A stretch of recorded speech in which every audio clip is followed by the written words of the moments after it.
this is Ambi from Board Game Blitz, and today I'm going to tell you about my highlights from the month of March.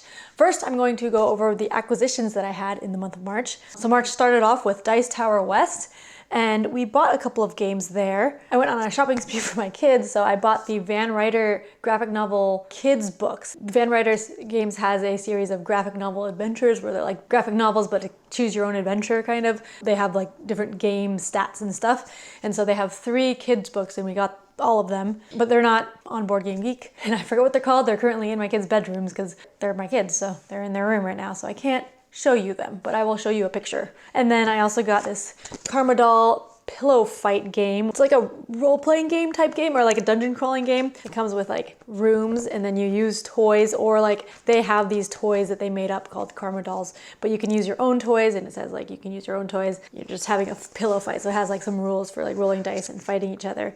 And it has like a little comic too, which is kind of cute. Yeah, it was like a self-publisher person, and they made these Karma Doll characters, and then they made this game to go with it. So got their autograph too. And then we bought Ito at Dice Tower West. This is a party game. It's like Wavelength meets The Mind meets Timeline. I played it and liked it. And then at the flea market, we got First Contact, which I had been wanting to play. This is a word guessing game. I'll talk about it a little more later, but I'd been wanting to play it, and I got to try it a little bit at the convention. And then I actually won this as a prize from Above Board TV. I got a copy of Turing Machine. They have a podcast, Everything's a Game, and if you like comment on their videos, you can win a prize. So I won a game. I haven't played it yet. And then I got a couple of review copies. I got The Case of the Curiously Correct Blueprints, which I've talked about on the podcast already. I just recently got Signal and Here Lies. These are from the maker of Rosetta, The Lost Language, and they're like spiritual successors to that game. So I'm excited for those. And that's all for my acquisitions, so on to the stats. For March, I played 26 plays of 16 different games, 9 of which were new to me. My most played game was Craps. I logged that because we were at Dice Tower West, so we played a lot of Craps. I was at Dice Tower West again with my kids and my husband and my mom, and so my mom would watch my kids at night, and so my husband and I could go and play some games. We ended up playing some Craps. We didn't do too well, but it was fun. We also played other games, which was nice, being able to play some games at the conventions. We played some Bomb Busters, which I've talked about a lot before. One game that I had really been wanting to try, that I'm glad I got to try, was A Message from the Stars. This is a cooperative or team deduction game. It's very unique, and I think it'd be hard to like find the right group to play it because there's kind of like 2 mini games in one. One part of the game is that the alien has these 6 letters that the scientists are trying to figure out, and each letter has a different like mathematical property to it. Like there's 3 letters that will be 1 value, and then there's 2 letters I think that multiply by 2, and then there's 1 letter that if it appears in the word, it'll make it negative. So you give words as clues and then sum up the values of the letters and tell the values. So over time, as you get more words and value clues, you can kind of do math logic to figure out the values of the letters. So that's one of the puzzles going on, but then also the words that you're giving as clues have to relate to words on this card, because at the end you're trying to guess 3 words on a card, and those also give you points. So you get points for like guessing the letters right, but then also points for guessing the words on the cards right. And both teams have 3 words that the other side needs to guess. So the scientists have 3 words and the aliens have 3 words that they want the other team to guess. And so you're giving word clues that are trying to relate to those words to guess, but also need to give you information on the letters. So like if your word doesn't have any of the relevant letters in there, then you get no information. So it's pretty hard to think of words, and it's like a mixture of like a math logic problem and then like a code names type part. So it seems very distinct things. So I liked it 2-player with Toby, but it is dry erase, so we're not gonna we liked it except for the dry erase part.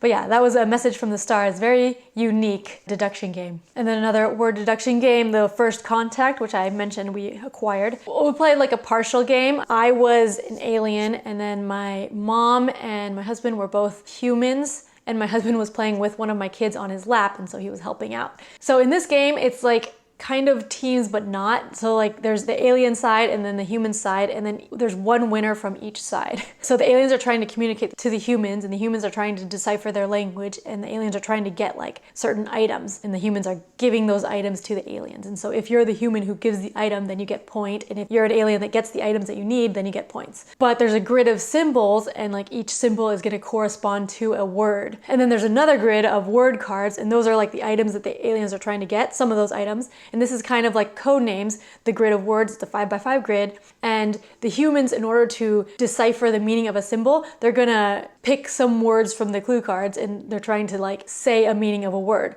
So you have a list of words that the symbols can be, like round or metal or sharp or something. So you're gonna be pointing to different cards to say like, okay, I want apple and globe and these are round things. So you say those things and then the aliens are thinking, okay, maybe that means round or maybe it means something else. And so they're giving the symbol of what they interpret that to mean. So it might be the word that you're thinking of, but it might not. And then on the aliens' turn, they're writing down in their symbols pointing to one specific thing. So if they're trying to point to like a banana, they could be like yellow food or something. I don't remember what all the words are, but like you're trying to describe it kind of. And then if people know the symbol, then okay, they're like, okay, I'll give you the banana. But if they don't know the symbol, they're just trying to guess. So I thought that was interesting. We played a partial game, as I said before, and my kid was helping like point out the symbols. He would like draw down the symbols on the notes and then also be like, oh, it's this symbol. And so that was cute that he was helping play. My kid's 5 years old, so he wasn't really getting the whole game, but he was able to help a little. Oh, there were also a couple of review copies that I got and played. I played Holiday Hijinks number 8, the Easter Escapade. I talked about that on the podcast. And that's another 18-card escape room game themed around Easter. And then also The Case of the Curiously Correct Blueprints.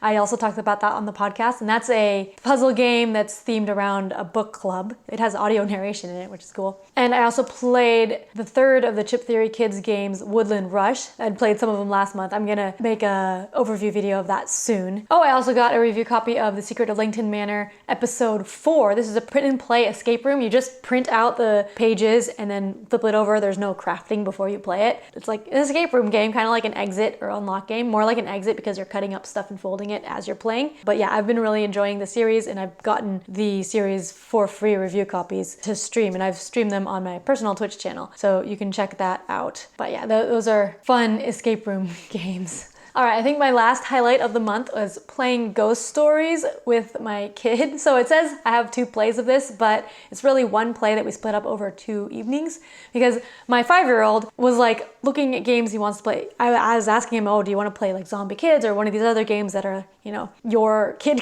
games? But he was looking up at the shelf of games that are my games. He's like, I want to play this one. And then he pulled out Vinos and he's like, I want to play this Fancy Lunch, because it looks like a fancy lunch. And I don't actually remember how to play that. So I was like, oh, I don't know how to play. So, and it'll also be a lot longer than we have. We have like 15 minutes. Then he pulled out Ghost Stories. He's like, oh, I want to play Ghost. And I'm like, yeah, that's actually half of the name of this title. So then I was like, okay, we can try playing. The first night, we didn't actually play by the rules or anything. I was like playing a little bit. And then he wanted to play again the next night. And he wanted to play like the full game. And so I was like, okay, we're not gonna be able to finish, but maybe we can finish it tomorrow. And he said, okay. And so this is a cooperative game where you're fighting ghosts. It's pretty hard to win, and we did not win, but it's 4 players. You're moving around to different spaces, and on the space you can either do like the special thing of the space, or you can try to defeat a ghost. Ghosts come out each turn, and they're basically overrunning the board, and there's a lot of stuff that's going on. And so basically I was kind of just saying, oh, where do you want to go, and do you want to do an action or fight the ghost? I didn't tell him like all of the stuff of the game, just asking him what he wanted to do